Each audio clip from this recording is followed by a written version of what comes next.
Hello, good morning. I am Dr. Asif Ahmed Khan. Today I am going to explain first law of thermodynamics. Okay.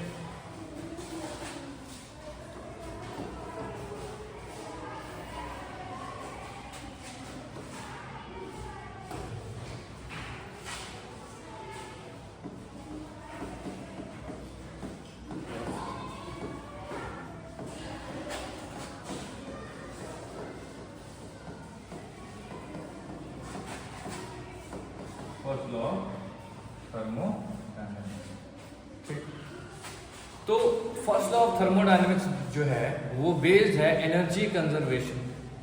हमने बचपन से ही छोटी classes से ही पढ़ते आ रहे हैं एक चीज कि energy neither be created nor be destroyed, it can transform from one form to another. Okay,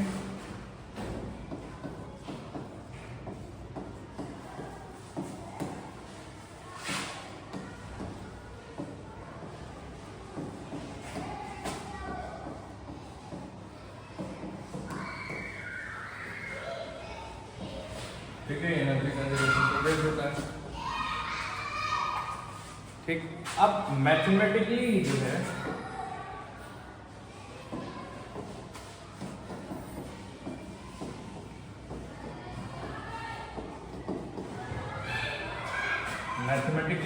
ये delta E is equal to W plus Q, इसका मैथमेटिकल एक्सप्रेशन है।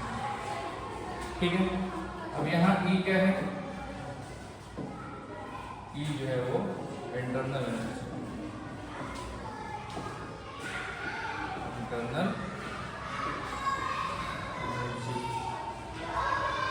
W क्या है? वर्क, और Q क्या है? यानी इंटरनल एनर्जी, किसी सिस्टम का इंटरनल एनर्जी जो है वो एनर्जी होती है जो उसमें sum total of energy store रहती है। ठीक है, इसी एनर्जी का यूज करके कोई सिस्टम वर्क करता है और कुछ एनर्जी उसकी हीट में कन्वर्ट हो जाती है। तो यही क्या है? First law of thermodynamics. यानी इन्हीं दोनों में कंजर्वेशन चलता रहेगा, इंटरनल एनर्जी W और Q के बीच में, वर्क डन और Q के बीच में। ठीक है, तो मान लीजिए किसी सिस्टम के पास एनर्जी है वो वर्क करेगा, उसकी एनर्जी इंटरनल एनर्जी कम होगी। हाँ, वो एनर्जी कहाँ कन्वर्ट हो रही है? वर्क में कन्वर्ट हो रही है, वो हीट एनर्जी में कन्वर्ट हो रही है। तो इसी को कहते हैं law of conservation of energy. ठीक है, उल्टा भी हो सकता है, अगर किसी सिस्टम पे वर्क हो रहा है, ठीक है, उसमें हीट ऐड हो रहा है तो उसकी इंटरनल एनर्जी बढ़ेगी। ठीक है, तो इन दोनों में आपस में एनर्जी का कंजर्वेशन चलते रहता है। अब आगे देखते हैं हम लोग।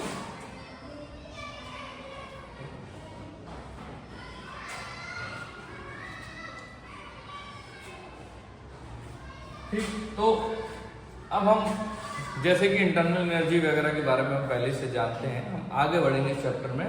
तो आगे हम लोग बहुत सारे प्रोसेस पढ़े थे इस चैप्टर में, तो ये प्रोसेस पे ये क्या कंक्लूजन देता है हमारा फर्स्ट लॉ ऑफ थर्मोडायनेमिक्स को देखेंगे।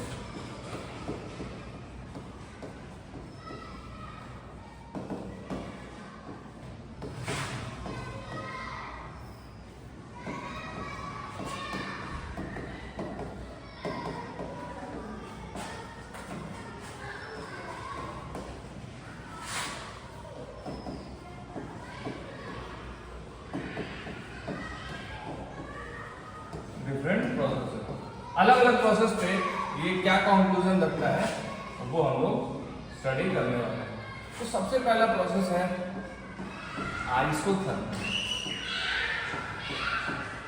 Isothermal process.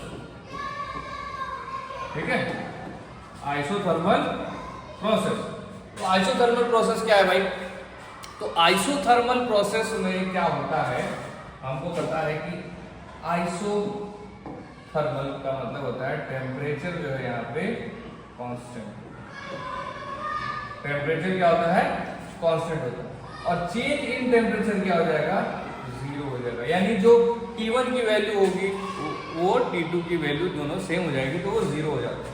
और हम एक बात जानते हैं, क्या जानते हैं कि हमारा जो इंटरनल एनर्जी, ठीक है, इंटरनल एनर्जी है वो बराबर होता है काइनेटिक एनर्जी के, कब, और आइडियल गैस, और आइडियल गैस के लिए जो हमारा इंटरनल एनर्जी है वो काइनेटिक एनर्जी के बराबर होता है। और हम लोग काइनेटिक एनर्जी को लिखते हैं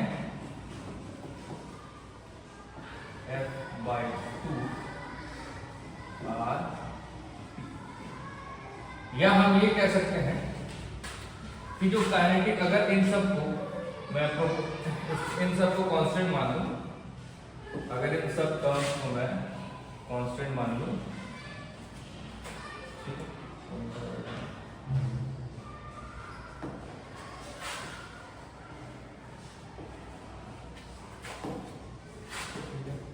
अगर मैं लिखूं काइनेटिक एनर्जी F/2 RT, और ये सारे टर्म को अगर मैं कांस्टेंट मान लूं तो मैं कह सकता हूं कि काइनेटिक एनर्जी जो है वो प्रोपोर्शनल होता है टेम्परेचर के, ठीक है। और ठीक है, तो काइनेटिक एनर्जी किसके प्रोपोर्शनल है? टेम्परेचर के। Next page. तो क्या हम ये कह सकते हैं कि अगर इंटरनल एनर्जी बराबर है काइनेटिक एनर्जी के और काइनेटिक एनर्जी प्रोपोर्शनल है टेम्परेचर के, तो ये इक्वेशन हमको याद रखनी चाहिए, ठीक है, ये आगे काम आनी है। अब हम अगर आइसोथर्मल प्रोसेस को फर्स्ट लॉ पे अप्लाई करते हैं आइसोथर्मल प्रोसेस को, तो देखिए क्या होता है कि delta E is equals to W plus Q, यही हमने पढ़ा है फर्स्ट लॉ के अकॉर्डिंग, हम जानते हैं ये वाला एक्सप्रेशन। अब होता क्या है, आइसोथर्मल में टेम्परेचर जो है वो कांस्टेंट होता है, ठीक है, और डेल्टा E, अगर ये तो E है, एब्सोल्यूट वैल्यू है E की, अगर हम चेंज को लेंगे तो हम काइनेटिक एनर्जी को डेल्टा K लेंगे, और ये किसके प्रोपोर्शनल होता है? ये भी डेल्टा T के प्रोपोर्शनल होता है। और आइसोथर्मल में तो डेल्टा T क्या हो जा रहा है? 0 हो जा रहा है। तो जब ये 0 होगा तो काइनेटिक एनर्जी भी 0 होगा, और काइनेटिक एनर्जी किसके बराबर है? इंटरनल एनर्जी के बराबर। तो हमेशा हमको याद रखना है कि जब भी आइसोथर्मल प्रोसेस होता है तो उसमें टेम्परेचर कांस्टेंट रहता है, चेंज इन टेम्परेचर 0 रहता है, साथ साथ उसके डेल्टा E भी 0 हो जाता है, क्योंकि डेल्टा E किस पे डिपेंड कर रहा है? काइनेटिक एनर्जी पे, और काइनेटिक एनर्जी टेम्परेचर पे, ठीक है।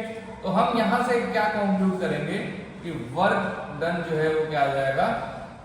माइनस ऑफ Q हो जाएगा, या इसके अलावा हम बोल सकते हैं Q बराबर क्या हो जाएगा? माइनस W हो जाएगा।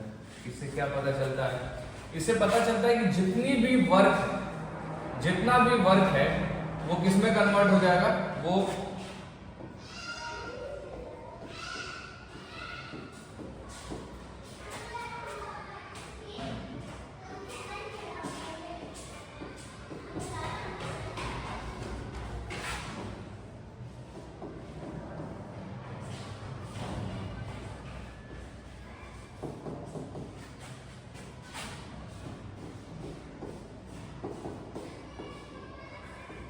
ठीक है।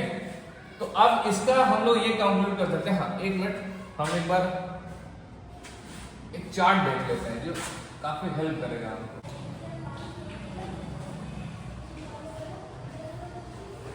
ठीक है, अब ये जो साइन, ये जो आ रहा है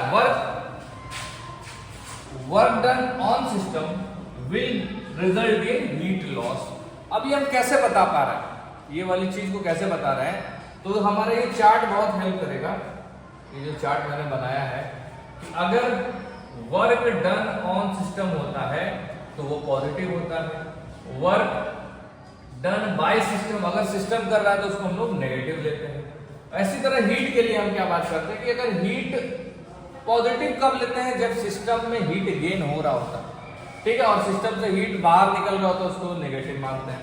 तो यहां हम देखेंगे जो एक्सप्रेशन हम लाए हैं थर्मोडायनेमिक्स के लिए, आइसोथर्मल प्रोसेस के लिए कि वर्क अगर पॉजिटिव है, वर्क पॉजिटिव यानी सिस्टम पे काम हो रहा है, तो उस वक्त जो Q है वो क्या हो जाएगा, नेगेटिव हो जाएगा, यानी सिस्टम से हीट बाहर निकल रहा होगा। ठीक है, तो हमने देखा होगा कि जितने हमारे एयर कंडीशनर्स होते हैं, रेफ्रिजरेटर्स होते हैं, इसी फिनोमेना पे बेस्ड है। ठीक है, तो हीट को क्या करते हैं, हमारा जो टेम्परेचर होता है, सपोज एसी है, एसी के एक टेम्परेचर को हम फिक्स कर देते हैं और वो क्या करता है, पूरे जो रूम का हीट है उसको बाहर कंप्रेसर से बाहर निकाल देता है, हमने देखा है। ठीक है, तो ये चीज हो गया। अब नेक्स्ट बात करते हैं नेक्स्ट प्रोसेस के लिए। सेकंड हमारा जो प्रोसेस है वो है isochoric.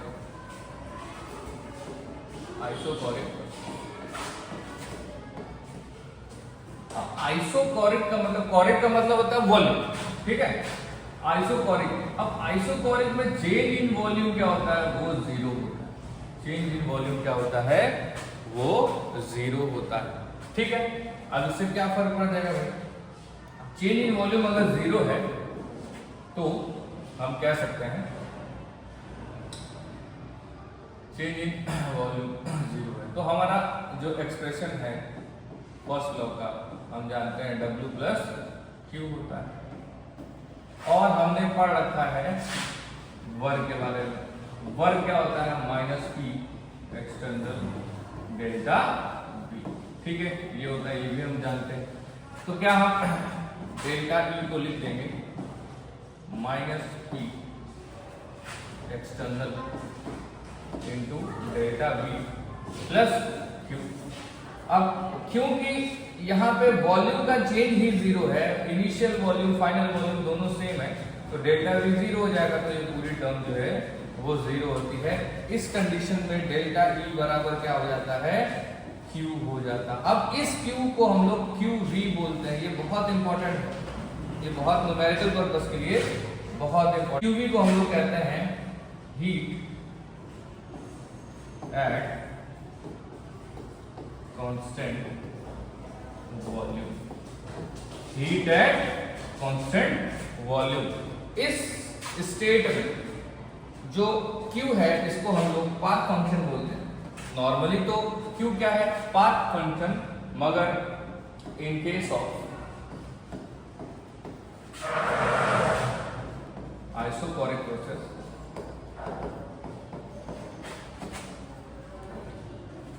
QV behave as state function.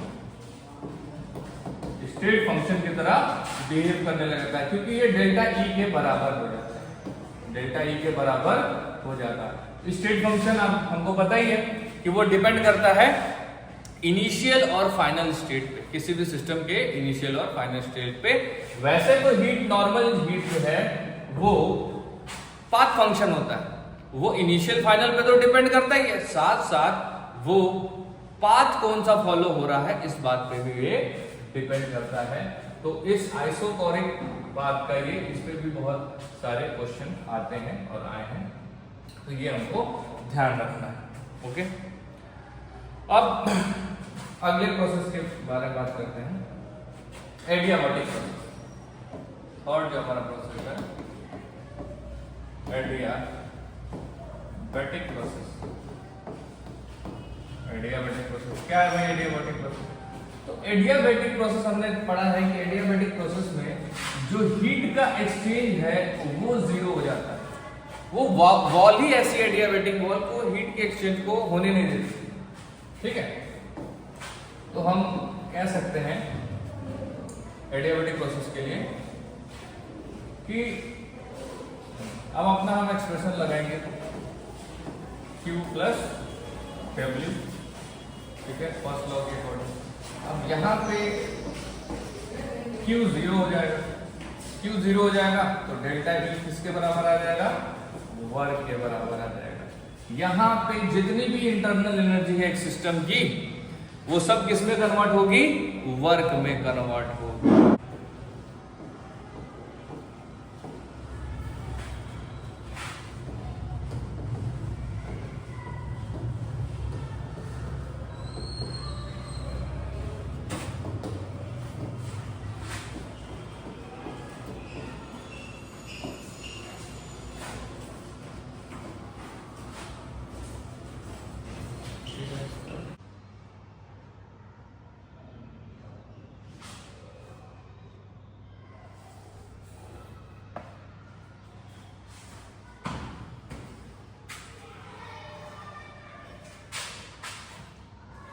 तो ये था हमारा एडियाबैटिक प्रोसेस। अब नेक्स्ट जो हमारा प्रोसेस है,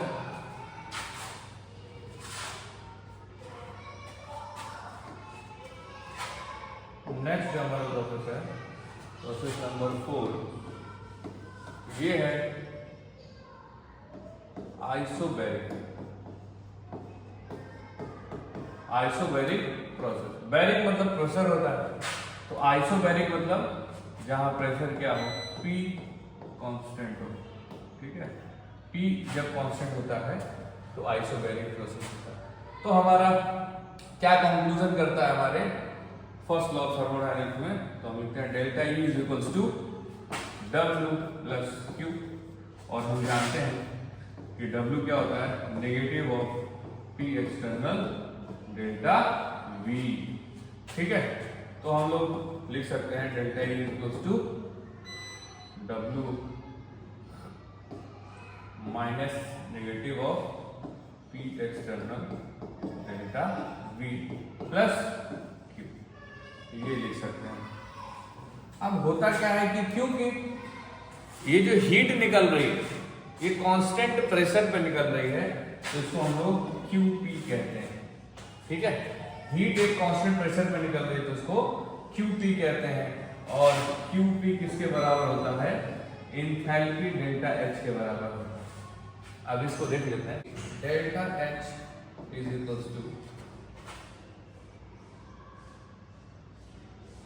delta E plus P external dot delta. ठीक है, QP की जगह हम लोग डेल्टा H यूज कर सकते हैं। और इस फंक्शन, इस जो आइसोबैरिक प्रोसेस है उसके लिए हम कहते हैं कि यहाँ QV जो है act as a state function. QV जो है किसके तरह एक्ट कर रहा है, स्टेट फंक्शन की तरह एक्ट कर रहा है। ठीक है, यानी कि ये आप इनिशियल और फाइनल स्टेट पे ही डिपेंड करेगा। वैसे तो हीट क्या होता है, पाथ फंक्शन होता है। ठीक है, तो ये हम फॉर्मूला यूज कर सकते हैं। हाँ, अब गैसेस के लिए हम इसी को लिख सकते हैं, delta H is equals to delta E plus P dot B की जगह हम लोग लिखते हैं डेल्टा NGRT। ठीक है, किसी भी गैसियस रिएक्शन के लिए गैसियस रिएक्शन, ये न्यूमेरिकल में बहुत काम आने वाला है। ठीक है, जो अभी हम लोग न्यूमेरिकल सॉल्व करने वाले हैं। ठीक, तो अब नेक्स्ट बात कर लेते हैं। 5th नंबर है रिवर्सिबल प्रोसेस। अभी रिवर्सिबल प्रोसेस क्या है, तो रिवर्सिबल प्रोसेस जो है, सबसे पहली बात हमको ध्यान रखना है कि इसमें जो P एक्सटर्नल जो होता है वो क्या होता है, वेरिएबल। सबसे पहला पॉइंट कि P एक्सटर्नल को हमको क्या मानना है, यहाँ पे वेरिएबल होता है। ठीक है, सेकेंड पॉइंट जो होता है P external almost equals to P gas होता है। इसका क्या मतलब होगा, यानी कि जो पिस्टन के ऊपर जो ऊपर से प्रेशर लग रहा है वो हमारा P एक्सटर्नल है, और पिस्टन के अंदर जो गैसेस भरी हुई है वो पिस्टन के को ऊपर एक फोर्स लगाती है, तो फोर्स से प्रेशर क्रिएट होता है, तो वो P गैस होता है। अभी और अच्छे से इसको समझेंगे। थर्ड जो होता है ये मल्टी स्टेप प्रोसेस होता है। मल्टी स्टेप प्रोसेस होता है, यानी कि ये प्रोसेस धीरे धीरे करके कई सारे स्टेप में ऊपर और कई सारे स्टेप में नीचे जाता है। ठीक है, छोटे छोटे स्टेप लेता है। ठीक है, अगर एक्सपेंशन हो रहा है गैस का तो छोटा छोटा स्टेप लेगा, कंप्रेशन हो रहा है तो ये भी छोटा छोटा स्टेप्स लेता है। ठीक है, फोर्थ हमको जानना है कि इसमें जो सिस्टम होता है, सिस्टम हमेशा इक्विलिब्रियम में है। ठीक है, नेक्स्ट हम लोग देखते हैं कि इसको समझते हैं। ठीक है, तो दो डायग्राम बना रहा हूं मैं। तो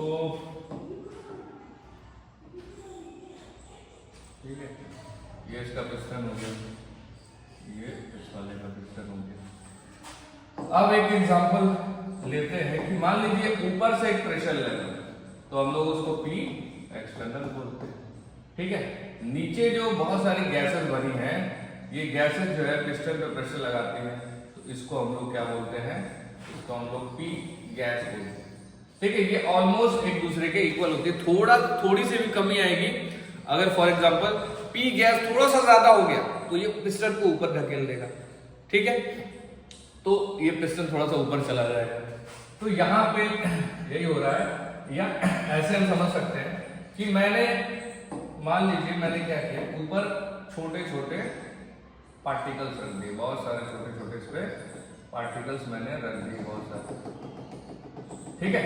अब मैं क्या कर रहा हूं, हर बारी बारी से एक पार्टिकल को हटा रहा हूं, तो एक पार्टिकल को हटाने से थोड़ा सा प्रेशर में चेंज आएगा, तो ये जो पिस्टन है थोड़ा सा ऊपर आ जाएगा, जैसे ही थोड़ा सा ऊपर आएगा वापस से इक्विलिब्रियम में आ जाएगा, ठीक है। फिर एक और पार्टिकल हटाया और थोड़ा सा पिस्टन ऊपर जाएगा, ठीक है।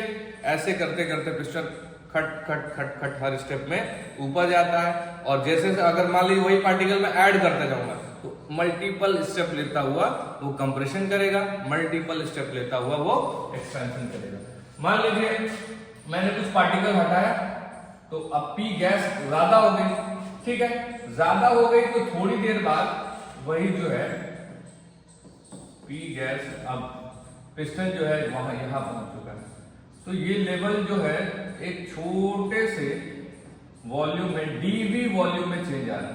किसमें आ रहा है, एक डीवी वॉल्यूम में चेंज आ रहा है, जब हम क्या कर रहे हैं, पी एक्सटर्नल में से एक छोटा पार्टिकल हम हटा रहे हैं, यानी कि एक छोटा सा प्रेशर में चेंज लाना, डीपी प्रेशर में चेंज लाना, ये किसके बराबर होगा, पी गैस के बराबर होगा, ठीक है। तो जब डीपी प्रेशर पी एक्सटर्नल में से हम थोड़ा सा कम कर दे रहे हैं तो पिस्टन ऊपर चला जा रहा है, ठीक है, और इसके वजह से एक डीवी प्रेशर में चेंज आ रहा है। तो हम इससे क्या करते हैं, वर्क कैलकुलेट करते हैं। अगर हम इससे अपना फर्स्ट लॉ ऑफ थर्मोडायनेमिक्स इस पे अप्लाई करें तो डेल्टा ई क्या आ जाएगा, W प्लस क्यू हो जाएगा। अब इन केस, क्योंकि ये W क्या है, ये रिवर्सिबल है और इसमें P वेरिएबल है, तो इसमें इसका फॉर्मूला हो जाएगा delta E is equals to W को हम लोग delta P dot delta V लिखेंगे प्लस Q, ठीक है। तो यहाँ पे और जगह से क्या है, थोड़ा सा डिफरेंट है, क्योंकि यहाँ पे P क्या है, वो वेरिएबल है। अब इसको हम लोग क्या लिखेंगे, ठीक। तो हमारा वर्क जो है वो थोड़ा सा यहाँ पे एक्स्ट्रा आ जाएगा। क्यों एक्स्ट्रा आ रहा है, क्योंकि हमारा जो P एक्सटर्नल है वो अब कांस्टेंट नहीं है, और सब केसेस में कांस्टेंट होता था, यहाँ पे क्या है, वेरिएबल है। तो हम क्या करते हैं, वर्क को पहले कैलकुलेट करते हैं, ठीक है। तो वर्क को कैसे कैलकुलेट करेंगे, वर्क डन बाय आइसोथर्मल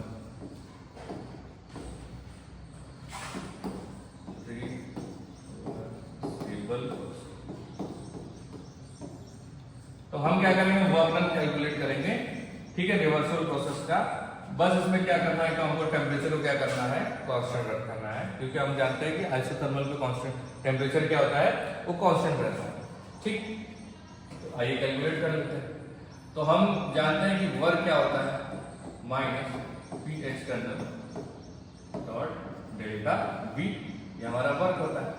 पर हम जो कैलकुलेट कर रहे हैं रिवर्सिबल प्रोसेस में छोटा छोटा स्टेप ले रहा है, तो हम लोग क्या करेंगे, वर्क डन भी क्या आएगा, dW आएगा, छोटा वर्क डन आएगा, माइनस पी एक्सटर्नल को हम लोग लिख सकते हैं। अब क्योंकि ये चेंज इन प्रेशर है, तो पी एक्सटर्नल में से थोड़ा सा जो प्रेशर निकाल रहे हैं हम लोग, डीपी प्रेशर, ठीक है, इनटू डीवी। तो प्रेशर में भी क्या चेंज आ रहा है, डीवी चेंज आ रहा है, ठीक है। तो ये हो जाएगा हमारा, ठीक। तो इंटीग्रेट कर लेते हैं दोनों साइड, तो dW हो जाएगा minus P external dot D minus dP dot dV। अब small change in pressure, small change in volume, इसको हम लोग ऑलमोस्ट जीरो मान सकते हैं, नेग्लेक्ट कर सकते हैं। तो ये आ जाएगा, इंटीग्रेशन हो जाएगा इसका भी इधर भी। हाँ, P एक्सटर्नल क्योंकि वेरिएबल है इसलिए इसको अंदर ले लिया, ठीक है। अब हम को मालूम है कि जो dW है वो हमको पता है कि जो P एक्सटर्नल होता था वो almost equals to P gas हुआ करता था, ठीक है। स्टार्टिंग में हमने पहले डिस्कस कर लिया था कि ये हम जैसे एक स्टेप चलेगा ये वापस सिस्टम क्या आ जाएगा, इक्विलिब्रियम में। तो P एक्सटर्नल की जगह हम P गैस लिख सकते हैं। तो यहां आ जाएगा P gas dot D, integration कहां से होगा, वॉल्यूम V1 से लेके V2 तक, ठीक। आगे हम लोग लिख सकते हैं dW is equals to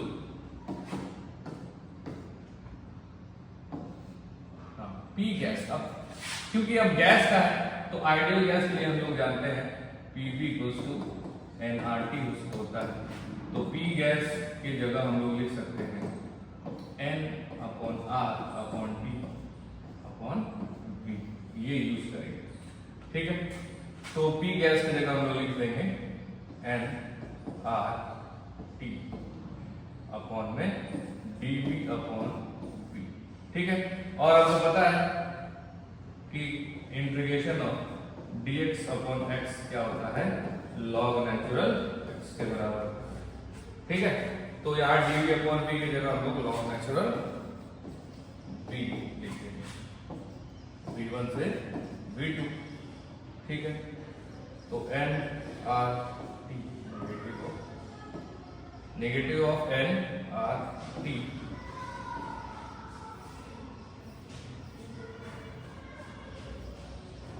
log natural V, V1 से लेके V2 तक।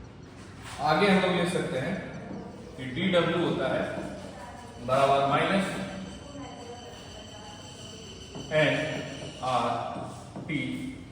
अब लॉग नेचुरल है, उसको लॉग बनाने के लिए हमको पता है कि लॉग नेचुरल x को अगर तो 2.303 लॉग की बेस 10x लिख सकते हैं, ठीक है। तो हम लोग लिख देंगे, स्टार्टिंग से लिख देते हैं minus 2.303 n into r into t log, ठीक है, V2 अपॉन V1 लिखेंगे। ये आ जाता है वर्क कैलकुलेट करने का फॉर्मूला, ठीक है। या W is equals to negative of 2.303 nRT log P1 upon P2 भी लिख सकते हैं, ठीक है। ठीक है, तो दोनों फॉर्मूला यूज कर सकते हैं, इंटीग्रेट कर दिया तो इसको W लिख सकते हैं। तो ये हो जाएगा वॉल्यूम के लिए, ये हो जाएगा प्रेशर, क्योंकि हम जानते हैं volume inversely proportional to pressure होता है। तो इसी फॉर्मूले से ये हम क्या करते हैं, वर्क कैलकुलेट कर लेते हैं। तो अब हम जब अप्लाई करेंगे delta E W plus Q, तो पहले हमको W रिवर्सिबल पहले सॉल्व करना पड़ेगा, ठीक है। तो अब हम नेक्स्ट अपने प्रोसेस के तरफ बढ़ते हैं। नेक्स्ट जो हमारा प्रोसेस है वो है इररिवर्सिबल प्रोसेस, जो 6th प्रोसेस है।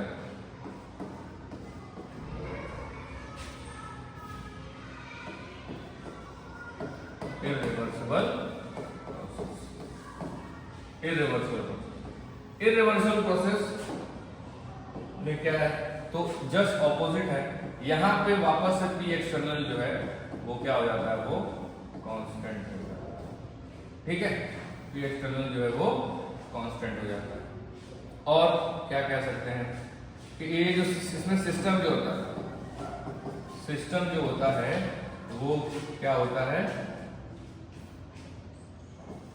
Not in equilibrium. इसमें सिस्टम इक्विलिब्रियम में नहीं होता। और क्या खास बात है, इसमें P एक्सटर्नल या तो बहुत ज्यादा होगा, P पी गैस से, ठीक है। तो अगर पी एक्सटर्नल बहुत ज्यादा होगा, ऊपर वाले प्रेशर बहुत ज्यादा होगी नीचे से, तो आपको पता है क्या हो जाएगा, कंप्रेशन, ठीक है। वही अगर उसका अपोजिट ले लें कि पी गैस अगर बहुत ज्यादा हो जा रही है, पी गैस अगर बहुत ज्यादा हो जा रही है पी एक्सटर्नल से, तो इसमें क्या हो जाएगा, एक्सपेंशन हो जाएगा, ठीक है। इस बात को याद रखना है। हाँ, और सबसे इंपॉर्टेंट बात इसकी कि इसमें सिंगल स्टेप प्रोसेस है। इससे पहले हम पढ़े थे छोटे छोटे स्टेप लेके रिवर्सल प्रोसेस में सिस्टम जा रहा था। इसमें क्या है, बड़े स्टेप, एक ही बार में एक झटके में या तो ऊपर चला जाएगा, एक झटके में या तो नीचे चला जाएगा, ऐसा प्रोसेस होता है, ठीक है। तो ये इसमें इंपॉर्टेंट पार्ट है, ये सिंगल स्टेप प्रोसेस। क्यों सिंगल स्टेप है, सिंगल स्टेप प्रोसेस क्यों है, क्योंकि भाई सिंगल स्टेप प्रोसेस, क्योंकि इसकी अमाउंट बहुत बड़ी है, या तो बहुत बड़ी या तो बहुत छोटी है। तो कोई क्या करेगा, बहुत ज्यादा डोमिनेट कर देगा, नीचे वाला फोर्स जो है अगर वो ज्यादा डोमिनेटिंग हो जाएगा तो फटाक से उसको ऊपर लेके चला जाएगा, ऊपर वाला फोर्स बहुत ज्यादा डोमिनेटिंग हो जाएगा तो उसको नीचे लेके चला आएगा, ठीक है। और इससे पहले वाले में ऑलमोस्ट वो लोग सेम हुआ करते थे, तो छोटे स्टेप कर रहे हैं। यहाँ पे बड़े बड़े स्टेप एक ही बार में सिंगल स्टेप प्रोसेस होता है, इरिवर्सिबल प्रोसेस। तो इसमें भी अपना डेल्टा ई क्या हो जाएगा, डेल्टा ई हो जाएगा W प्लस Q, नॉर्मल जो होता है अपना delta E is equal to minus P delta V plus Q। ये अपना इससे थर्मोडायनेमिक्स का फर्स्ट लॉ इस पे इस तरह से अप्लाई होगा, ठीक है। तो ये सारे हम लोग प्रोसेसेस के बात कर लिए। अब हम लोग हीट कैपेसिटीज की बात कर लेते हैं, फिर लास्ट में हम सबके क्वेश्चंस को सॉल्व कर लेंगे, ठीक है। तो हम लोग पढ़ लेते हैं हीट कैपेसिटी। अभी हीट कैपेसिटी क्या होता है, ठीक है। तो हीट कैपेसिटी क्या है कि किसी भी सब्सटेंस को का अगर टेम्परेचर 1 डिग्री बढ़ाना है, अब वो सेल्सियस भी हो सकता है, वो केल्विन भी हो सकता है, किसी भी सब्सटेंस को उसका मास कुछ भी हो, उस मास पे अमाउंट पे डिपेंड ही नहीं करता। अगर किसी भी सब्सटेंस का टेम्परेचर 1 डिग्री सेल्सियस या 1 डिग्री केल्विन बढ़ाना हो, 1 केल्विन बढ़ाना हो, तो कितना अमाउंट ऑफ हीट दें ताकि ये प्रोसेस हो जाए, उसी को कहते हैं हीट कैपेसिटी। मतलब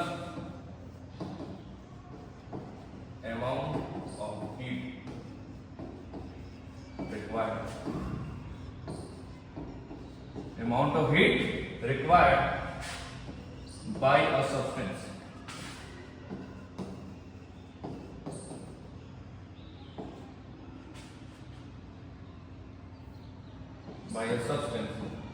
to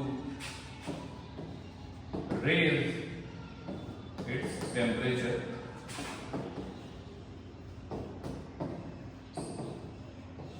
by 1 degree Celsius या 1 Kelvin is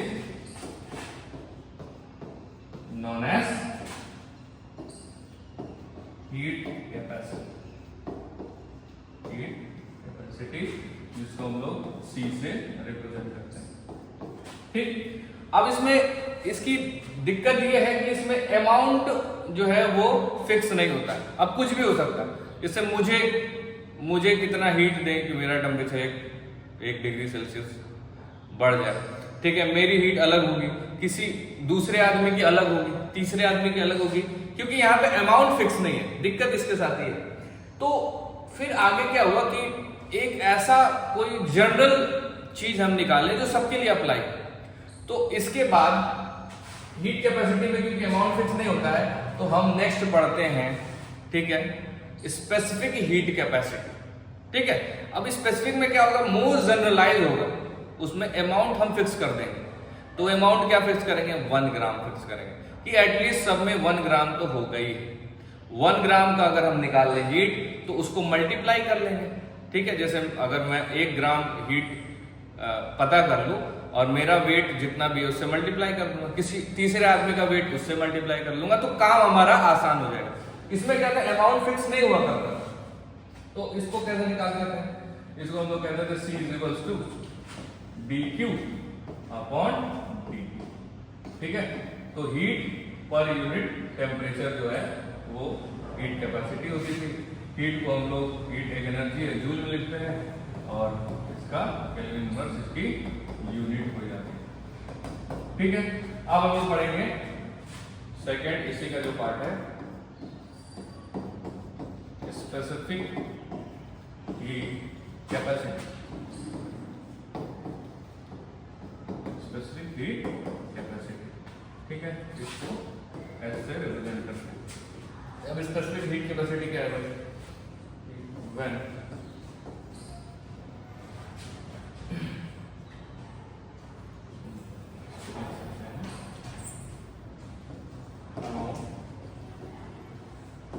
of heat required by 1 gram substance, 1 gram substance to raise its temperature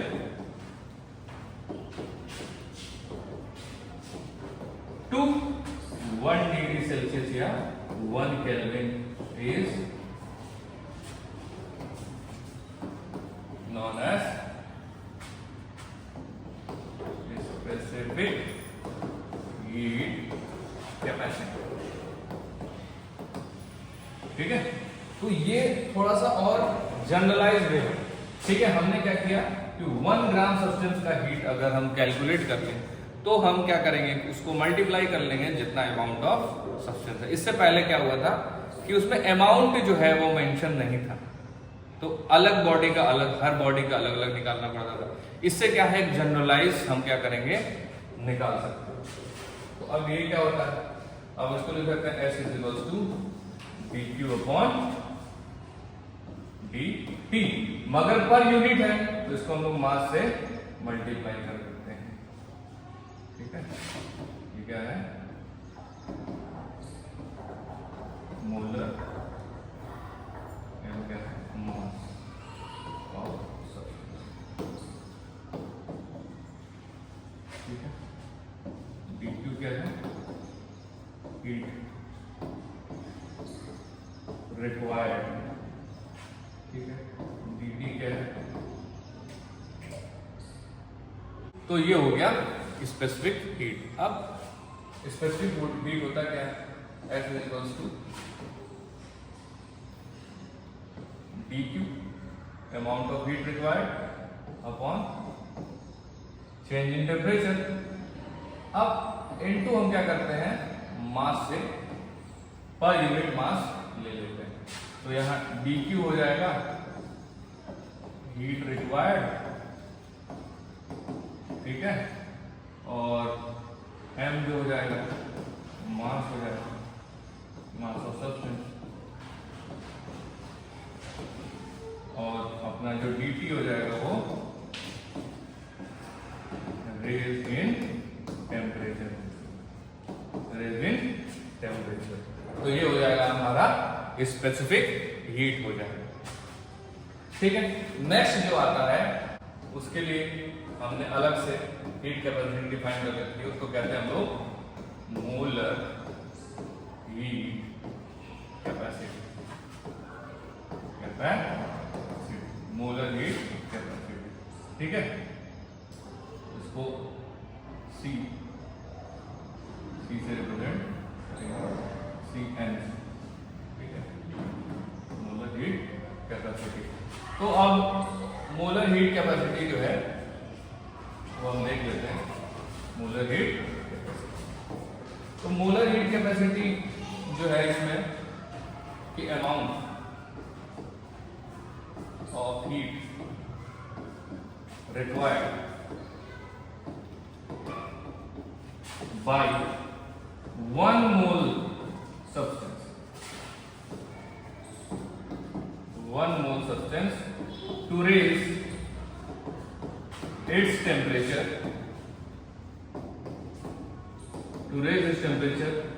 by 1 degree Celsius या 1 Kelvin is known as molar heat capacity, molar heat capacity. ठीक है, तो अगर किसी substance का 1 degree Celsius अगर हमको या 1 केल्विन टेम्परेचर बढ़ाना है, पर वो सब्सटेंस कितना होना चाहिए इस बार 1 मोल होना चाहिए, तो उसको हम लोग क्या कहते हैं मोलर हीट कैपेसिटी। तो सी एन जो हो जाएगा वो क्या हो जाएगा dQ अपॉन dt, मगर पर मोल के लिए हम निकाल रहे हैं तो n से हम लोग क्या कर देंगे इसको मल्टीप्लाई कर देंगे, तो डिवाइड कर देंगे। तो यहाँ n क्या है मोल्स ऑफ सब्सटेंस, ठीक है, और dQ हीट रिक्वायर्ड, ठीक है, और dt क्या है टेम्परेचर पर यूनिट टेम्परेचर। तो ये आपका क्या हो जाता है स्पेसिफिक हीट हो जाता है। ठीक है, तो ये सारी चीजें जो हो गई। अब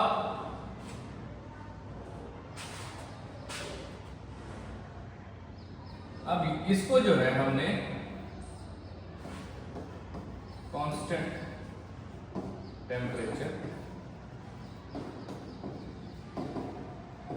और कांस्टेंट वॉल्यूम पे और कांस्टेंट प्रेशर पे डिफाइन करें। कांस्टेंट वॉल्यूम पे और कांस्टेंट प्रेशर पे हमने इसको डिफाइन करा। ए बात कर लेंगे इस पे, बी बात कर लेंगे इस पे, ठीक है। तो ए एट कांस्टेंट वॉल्यूम पे बात कर लेंगे। तो कांस्टेंट वॉल्यूम पे जो हमारा स्पेसिफिक हीट कैपेसिटी है तो उसको कांस्टेंट वॉल्यूम पे हम लोग CV बोलते हैं, ठीक है। तो CV क्या हो जाएगा dQ अपॉन n dt, या हम लोग dQ क्या लिख देंगे dQ is equals to n CV dt।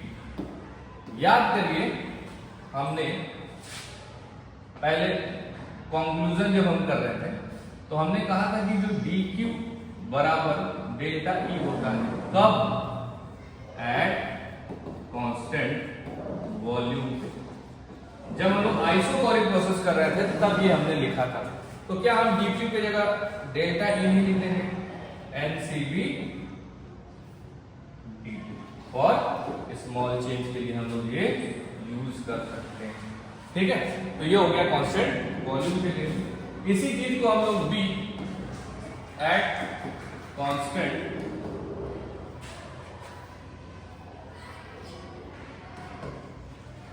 Pressure के लिए भी हम लोग डिफाइन कर सकते हैं। तो कांस्टेंट प्रेशर पे हम लोग लिख सकते हैं CP लिखते हैं, CP लिख सकते हैं हम लोग dQ upon dt into n, ठीक है।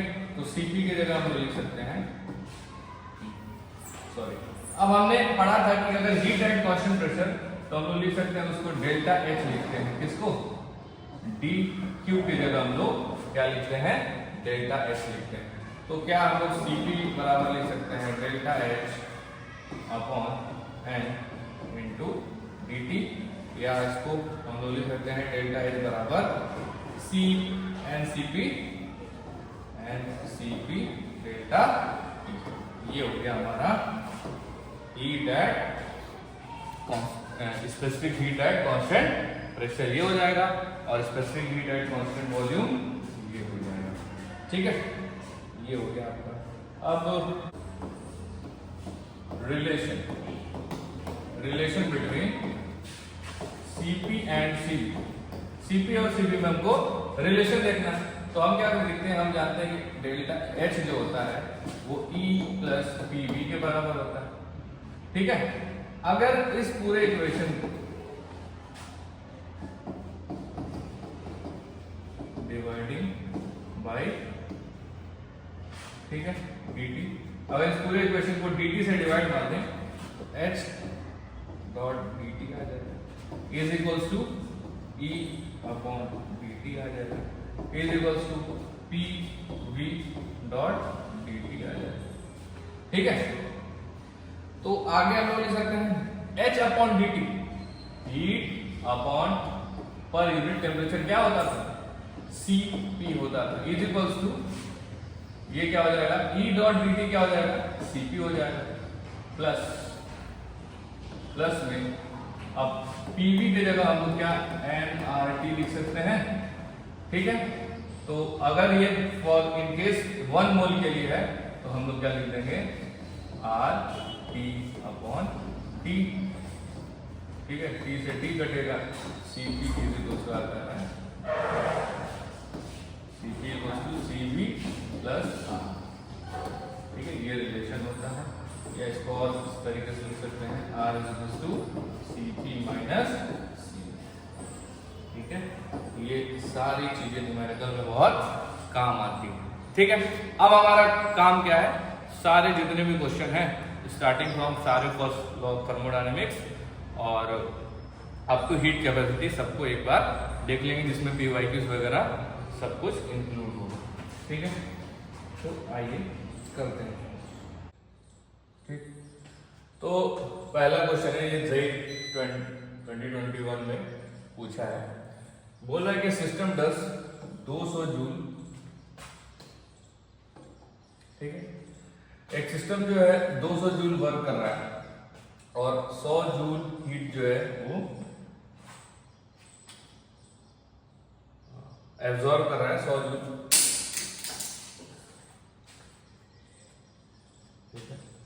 100 जूल हीट जो है वो एब्जॉर्ब कर रहा है, तो हमको इंटरनल एनर्जी बताना है। ठीक है, बहुत आसान सा क्वेश्चन है, हमारे फर्स्ट लॉ ऑफ थर्मोडायनेमिक्स पे बेस्ड है। तो इसने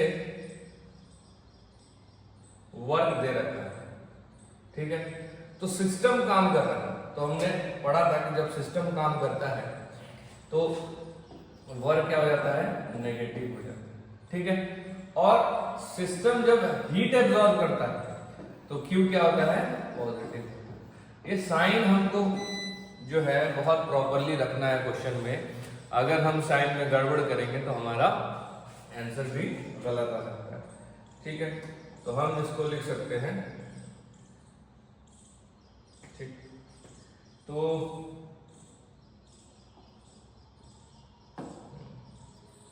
हम क्या कर सकते हैं, हम जानते हैं कि डेल्टा E बराबर क्या होता है, W प्लस Q होता है। ठीक है, इसके जगह हम क्या लिख देंगे, डेल्टा E क्या आ जाएगा, W आ रहा हमारा। अब क्योंकि वर्क जो है सिस्टम काम कर रहा है तो ये नेगेटिव हो जाएगा, -200 प्लस हीट जो है सिस्टम में जा रहा है, एब्जॉर्ब हो रहा है, तो ये प्लस में आ जाएगा +100, तो क्या आ जाएगा टोटल माइनस का 100 आ जाएगा जूल। ये हो जाएगी हमारी इंटरनल एनर्जी। ठीक है, अगले क्वेश्चन पे आते हैं, बहुत इजी है, JEE 21 का। ठीक है, तो क्वेश्चन आसानी आते हैं। नेक्स्ट है, a liquid kept inside thermally insulated closed flask at 25 degree Celsius and it is mechanically stirred from outside. कह रहा है कि ए लिक्विड जो है वो थर्मली इंसुलेटेड क्लोज्ड फ्लास्क में रखा गया है। क्या ये हिंट नहीं दे रहा है कि ये थर्मली इंसुलेटेड मतलब एडियाबेटिक प्रोसेस की कहीं ना कहीं बात कर रहे हो? क्योंकि हमको पता है थर्मली इंसुलेटेड में हीट का एक्सचेंज नहीं होता है, हीट का एक्सचेंज नहीं होगा तो क्या होगा, वो आइसोलेटेड एडियाबेटिक प्रोसेस होगा। तो एडियाबेटिक प्रोसेस में हम जानते हैं कि Q क्या होता है, वो 0 होता है। ठीक है, और आगे क्या इंफॉर्मेशन दे रहा है, हाँ, अब ये आइसोथर्मल प्रोसेस है, 25 डिग्री सेल्सियस पे, mechanically stirred from the outside. ये कह रहा है कि बाहर से सिस्टम जो है उसको स्टीयर किया जा रहा है। ठीक है, बाहर से उसको स्टीयरिंग की जा रही है, यानी कि सिस्टम पे क्या हो रहा है, काम किया जा रहा है। सिस्टम यहां वर्क नहीं कर रहा है, सिस्टम से बाहर मैकेनिकली, यानी कि बाहर से उसको हम लोग काम कर रहे हैं, यानी सिस्टम पे काम हो रहा है। तो क्या ये बात नहीं बता रहा है कि यहाँ पे जो वर्क है, जब सिस्टम पे काम होता है तो वर्क क्या होता है, पॉजिटिव होता है। ठीक है, वर्क क्या होता है, पॉजिटिव होता है। ठीक, तो हम इसको फाइंड कर लेंगे आसानी से कि इसमें Q0 कहाँ होगा, Q0 यहाँ है, Q0 जहाँ जहाँ है और फाइंड कर लेते हैं। Q0 यहाँ है, ये ऑप्शन हो ही नहीं सकता, ये भी हो सकता है, ये भी हो सकता है। अब अगला है वर्क, देखते हैं वर्क कैसा है। वर्क हमारा क्या है, पॉजिटिव है। और हमको पता है जब एडियाबैटिक प्रोसेस में कि डेल्टा E किसके बराबर होता है, डेल्टा E किसके बराबर होता है, W के बराबर होता है, क्योंकि इसमें Q क्या हो जाता है, Q0 हो जाता है। ठीक, तो जितना W रहेगा उतना E रहेगा। तो हमने अभी देखा कि W क्या है, पॉजिटिव, तो यहाँ W पॉजिटिव है, और कहाँ W पॉजिटिव है, यहाँ भी पॉजिटिव है, यहाँ भी ग्रेटर देन 0 ही है, तो ये तो ऑप्शन ही नहीं था ना, यहाँ 0 है, ज्यादा है, यहाँ तो हो ही नहीं सकता ऑप्शन, यानी ये और ये ऑप्शन होगा। अब क्योंकि W जितना W रहेगा उतना E रहेगा, तो यानी ये भी 0 से ज्यादा रहना चाहिए, यानी सेकंड ऑप्शन है यहाँ 0 आ रहा है। ठीक है, तो ये क्वेश्चन भी जेईई 2025 में आया है। और आज अब जो लेवल थोड़ा सा नीट का बढ़ चुका है, तो जेईई के क्वेश्चन भी बहुत आते रहते हैं, तो हमको जेईई के क्वेश्चन में प्रैक्टिस करने चाहिए। लिखा है कि एक गैस ऑक्यूपाइज 2 लीटर, ठीक है, ठीक है, गैस 2 लीटर ऑक्यूपाई कर रहा है at STP and provide 200 joule. 2 litre जब वो ऑक्यूपाई कर रहा है तो उसमें इतनी हीट जो है वो दे रहा है, so it's value becomes 2.5 litre. ठीक है, तो 2 लीटर से 2.5 हो गया, यानी ये V1 ये था, ये इसका V2 वैल्यू हो गया। ये हीट दे दिया आपको, तो Q दे दिया है, वो कितना है, 200 जूल। ठीक है, V1 की वैल्यू कितनी हो गई आपकी, 2 लीटर, V2 की वैल्यू कितनी हो गई आपकी, 2.5 लीटर। ठीक है, और कुछ है, हाँ, प्रेशर दे रखा है, यहाँ पे प्रेशर दे रखा है, 1 atm प्रेशर दे रखा है। ठीक है, ये आपको इंटरनल एनर्जी निकालने को कह रहा है, सिंपल सा क्वेश्चन है ये भी। आइए देखते हैं इसको करके। तो हम जानते हैं कि delta E is equals to, first law के अकॉर्डिंग, Q प्लस W होता है। तो डेल्टा E क्या हो जाएगा, अब Q क्या है, 200 जूल दे रखा है, प्लस W क्या है, negative of P external into delta V। ठीक है, तो ये 200 हो जाएगा, plus minus P external 1 atm दे रखा है। ठीक है, इनटू V2, डेल्टा V क्या होता है, V2 माइनस V1 होता है, तो ये 2.5 है, माइनस 2 दे रखा है, 2 दे रखा है, तो 0.5 हो जाएगा, तो 0.5 लीटर हो जाएगा। अब दिक्कत क्या है कि हमारा जो हीट है वो जूल में है, वो किस में है, जूल में, और हमारा जो वर्क है वो लीटर एटीएम में, तो उसको कन्वर्ट कर लेंगे। तो लीटर एटीएम जो है उसको अगर हमको जूल में कन्वर्ट करना है तो सिंपल सा है कि हम उसको मल्टीप्लाई कर देते हैं। किससे मल्टीप्लाई करते हैं, 101.3 से मल्टीप्लाई कर देंगे, तो लीटर एटीएम किस में कन्वर्ट हो जाएगा, जूल से, जूल में हो जाएगा। 200 प्लस 0.5 इंटू 101.3, तो अब ये बन चुका है जूल। इसको ऐड कर लीजिए, आपका डेल्टा ये सिंपल सा एक और क्वेश्चन सॉल्व हो जाएगा। नेक्स्ट क्वेश्चन पे आते हैं। नेक्स्ट क्वेश्चन है कि 2 मोल ऑफ आइडियल गैस, ठीक है, 2 मोल ऑफ आइडियल गैस जो 2 atm एंड 27 डिग्री सेल्सियस पे है, compressed isothermally to half by constant external pressure. ठीक है, कांस्टेंट एक्सटर्नल प्रेशर कितना लग रहा है, 4 atm लग रहा है। देन कैलकुलेट, आपको हीट पता करना है, वर्क पता करना है, इंटरनल एनर्जी पता करना है, और यहाँ पे एक हिंट दे रखा है कि आर को हम इतना ले सकते हैं। ठीक है, तो आइए सॉल्व करते हैं। बीच में कुछ इंस्ट्रक्शंस हो गए थे पावर कट की वजह से। ठीक है, तो हम कंटिन्यू करेंगे। तो हमारा जो क्वेश्चन था, 2 मोल्स ऑफ आइडियल गैस है, 2 atm प्रेशर पे है और 27 डिग्री टेम्परेचर उसका, आइसोथर्मली कंप्रेस हो रहा है। हाँ आधा हो जा रहा है, कंप्रेस होकर वॉल्यूम V/2 हो जा रहा है, ठीक है। और इस पे जो कांस्टेंट एक्सटर्नल प्रेशर जो लग रहा है वो 4 atm, ठीक है। ये जो प्रेशर दिया हुआ है ये गैस के लिए दिया हुआ है, ये जो प्रेशर दिया हुआ है ये 2 atm ये गैस के लिए है, ठीक है। तो हमको क्या कैलकुलेट करना है, QWE, ठीक है। तो आइए देखते हैं तो कैलकुलेट करके।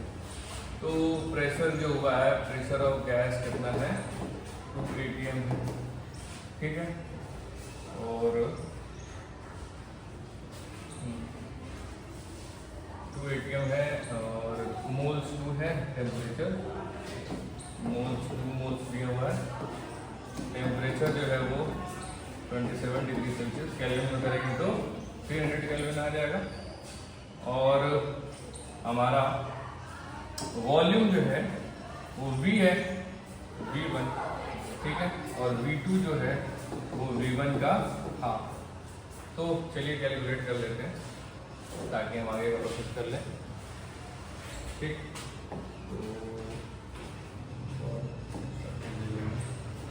अब हमको मालूम है कि PV =NRT होता है, पहले V पता कर लें, ठीक है। V1 तो V1 क्या हो जाएगा, N × R × T/V गैस, ठीक है। तो V1 की वैल्यू आ जाएगी, N 2 मोल है, R है 0.08, क्वेश्चन में बोल रखा है कि ये लेना है, इनटू टेम्परेचर हो जाएगा 300 अपॉन में प्रेशर ऑफ गैस 2 atm, 2 से 2 गया, ये हो जाएगा 0 से 0, ये पॉजिटिव हो जाएगा, 8 × 24 लीटर, ठीक है। ये तो V1 हो गया। अब हमको पता है कि V2 क्या है, V1 का हाफ हो जा रहा है, तो क्या V2 12 लीटर आ जाए, ये आ गई V2 की वैल्यू, ठीक है। अब हमको क्वेश्चन में बोला है, हमको बोला है हीट फाइंड करने को, वर्क फाइंड करने को, डेल्टा E फाइंड करने को, ठीक है। तो पहले हीट फाइंड कर लेते हैं, ठीक है। तो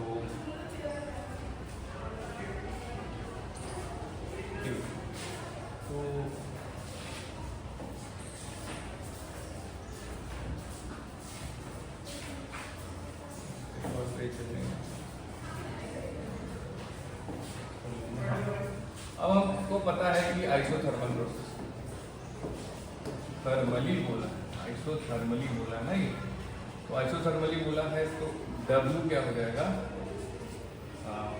डेल्टा E, तो इसमें क्या होता है 0 होता है, तो W क्या हो जाएगा -Q हो जाएगा, ठीक है, -Q हो जाएगा, ठीक है, -Q हो जाएगा, ठीक। तो इन दिस केस पहले हम लोग वर्क निकाल लेते हैं। वर्क क्या होता है, P external negative of P external delta V, ठीक है। P एक्सटर्नल है 4 atm, ठीक है, वो गैस का प्रेशर था, इनटू वॉल्यूम है V2 - V1, तो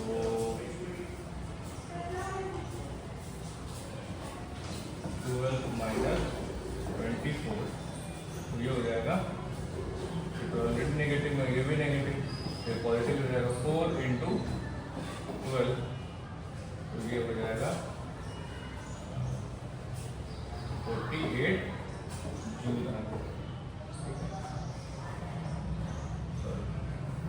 लीटर atm में आएगा। तो वर्क आ जाएगा -4 × -+ हो जाएगा 12, 48 लीटर atm आ रहा है, ठीक है। हम इसको जानते हैं कैसे जूल में कन्वर्ट करना है, तो 48 को अगर हम 101.3 से मल्टीप्लाई कर दें तो ये जूल में कन्वर्ट हो जाएगा, ठीक है। तो हमने वर्क निकाल लिया। अब हमको पता है कि वर्क जो भी आएगा तो Q आएगा उसका नेगेटिव, तो -48 × 101.3 कर लेंगे तो आ जाएगा Q, और डेल्टा E ऑलरेडी 0 होता है आइसोथर्मल प्रोसेस के लिए, तो ये सॉल्व हो गया, ये सॉल्व हो गया, ये सॉल्व हो गया, ठीक है। ये भी बहुत आसान क्वेश्चन है, ऐसे भी क्वेश्चन आते हैं। नेक्स्ट हम अगले क्वेश्चन की तरफ बढ़ते हैं। ये नीट में जब AI-20 हुआ था तब पूछा था कि हीट ऑफ द रिएक्शन पूछा, ठीक है, हीट ऑफ द रिएक्शन पूछा है इसमें। तो इसमें एक रिएक्शन दिया हुआ है, तो ये रिएक्शन है, बोल रहा है कांस्टेंट वॉल्यूम पे इसकी हीट इतनी है, कांस्टेंट वॉल्यूम पे हीट इतनी है, ठीक है, 25 डिग्री सेल्सियस। तो हमको हीट को जो है, हीट ऑफ द रिएक्शन को कांस्टेंट प्रेशर पे फाइंड करना है, ठीक।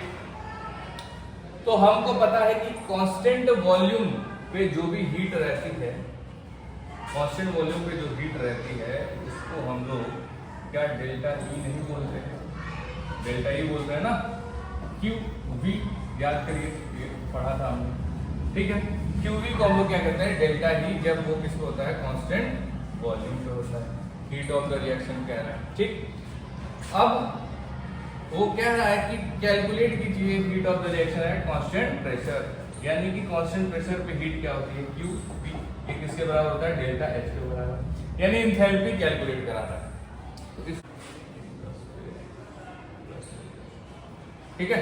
तो ये हमारा, हमको डेल्टा एच पूछ रहा है, डेल्टा एच जो है delta E plus P delta we होता है, ये होता है। तो हमको हीट एट कांस्टेंट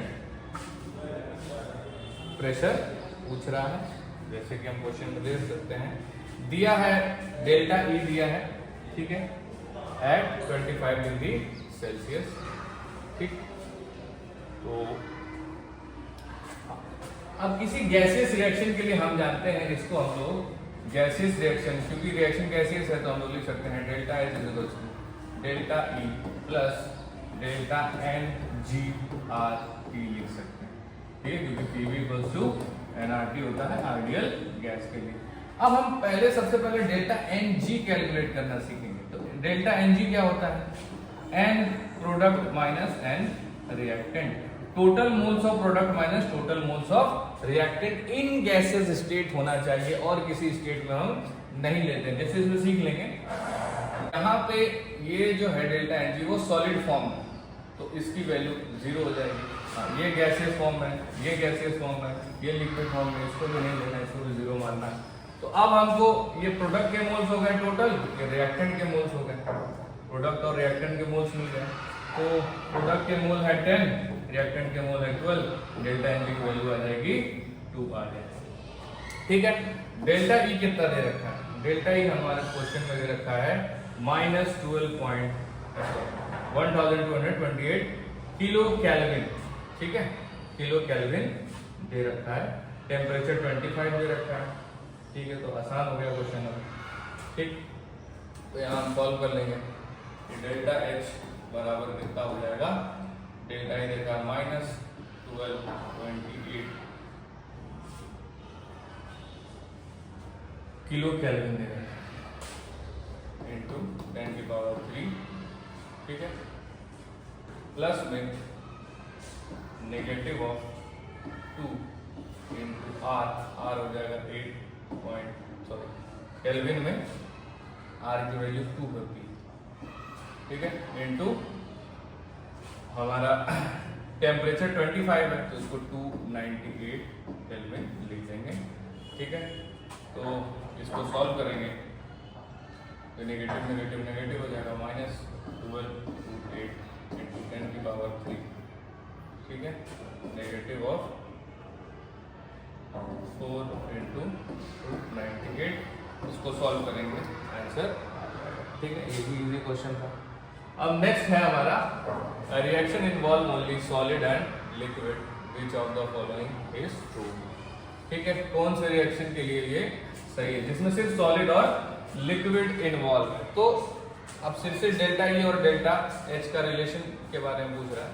तो हमको मालूम है कि डेल्टा एच बराबर क्या होता है, delta E plus delta N G R T होता है, ठीक है। तो अगर इसमें से सॉलिड और लिक्विड है तो क्या डेल्टा एन जी 0 हो जाएगा पूरा टर्म, तो क्या डेल्टा ई बराबर एच बराबर ई आ जाएगा, तो ऑप्शन ये नहीं है, ये नहीं है, ये, ठीक है। ये भी बहुत आसान क्वेश्चन था। नेक्स्ट हम करते हैं, तो ये वाला क्वेश्चन देखते हैं कि 5 mole of oxygen heated at constant volume from इतना से इतने टेम्परेचर हो जाएगा। What will be the change in delta E, हमको डेल्टा ई फाइंड करना है। और क्या बताना है कि heat capacity of oxygen at constant pressure पे भी बताना है। ठीक है, इसमें कुछ हिंट दिया हुआ है कि सीपी को हम लोग 7 कैलोरी ले सकते हैं। ठीक है, तो नेक्स्ट हमको हम क्या डेल्टा ई को लिख सकते हैं N C V delta T. ठीक है, सी वी कैसे कैलकुलेट करेंगे, तो सी पी क्या होता है सी वी प्लस आर। ठीक है, तो सी पी माइनस आर कर देंगे, सी पी आ जाएगा, ये 7 है, आर की वैल्यू 2 होती है कैलोरी, तो सी पी आ जाएगा, तो 5 आ जाएगा कैलोरी, किलो कैलोरी।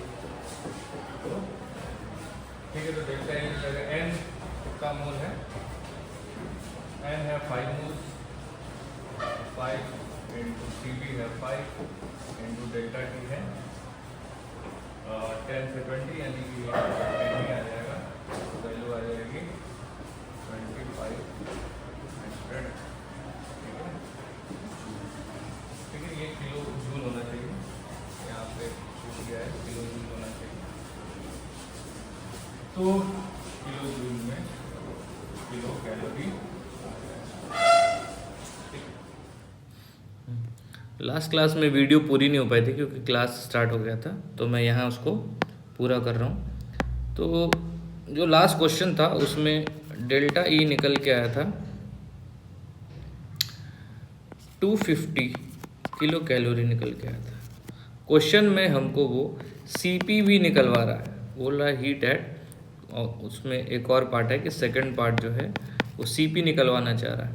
ठीक है, तो उसमें डायरेक्टली क्वेश्चन में दिया हुआ है कि सीपी जो है 7 किलो कैलोरी है, तो इसको सॉल्व करने की ज़रूरत नहीं है, वो डायरेक्ट क्वेश्चन में दिया हुआ था, बस वो पूछ रहा है अंडरस्टैंडिंग के लिए कि पता है या नहीं है।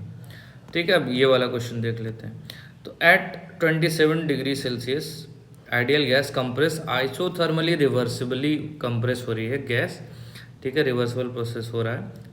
ठीक है, अब प्रेशर कहाँ है, प्रेशर P1 से लेके P2 जो 10 atm है, कंप्रेस हो रहा है तो भाई प्रेशर बढ़ेगा ही। कैलकुलेट W रिवर्सिबल, हमको वर्क डन फाइंड करना है, और क्या क्या फाइंड करना है, डेल्टा ई और Q for this process in, हाँ ध्यान रखना है कि हमको ये कैलोरी में ही निकालना है। तो हम W रिवर्सिबल जानते हैं क्या होता है, -2.303 N into R into T log V2/V1 या P1/P2। तो इसमें प्रेशर दिया है तो P1/P2 कर लेंगे। ठीक है, तो W रिवर्सिबल आ जाएगा आपका -2.303। अब N की वैल्यू दी नहीं है तो उसको 1 मान लेंगे, 1 इंटू आर। आर यहाँ पे ध्यान से हमको कैलोरी वाला लेना है क्योंकि क्वेश्चन कैलोरी में कह रहा है, तो 2 हो जाएगा इंटू टेम्परेचर 27 दिया है, तो उसको जब केल्विन में कन्वर्ट करेंगे तो 300 हो जाएगा। लॉग P1 की वैल्यू 2 है, PT की वैल्यू 10 है। ठीक है, इसको सॉल्व कर लेंगे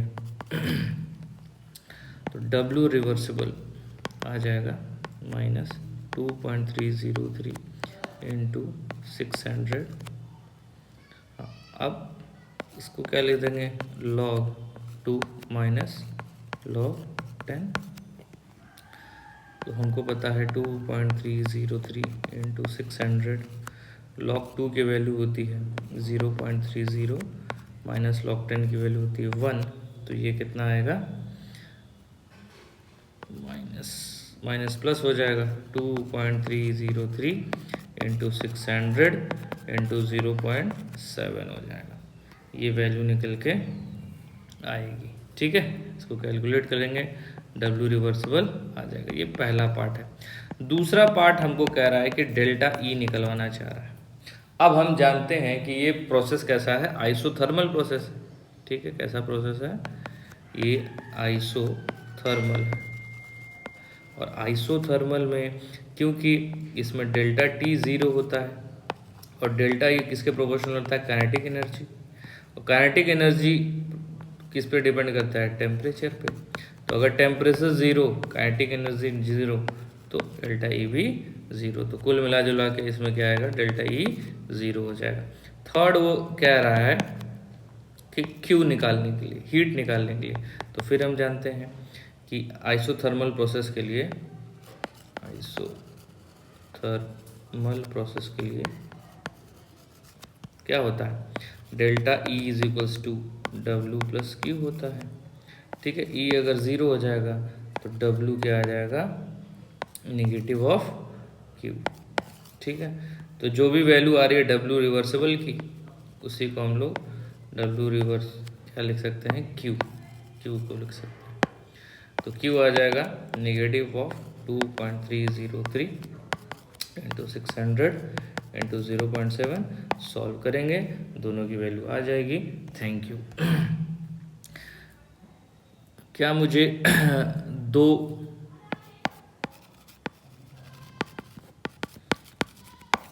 दो टॉपिक एक साथ मिल सकता है, क्योंकि टाइम बहुत कम है और मैं चाहता हूँ कि दोनों वीडियो एक साथ बना के टाइम पे भेज दूँ। ओके।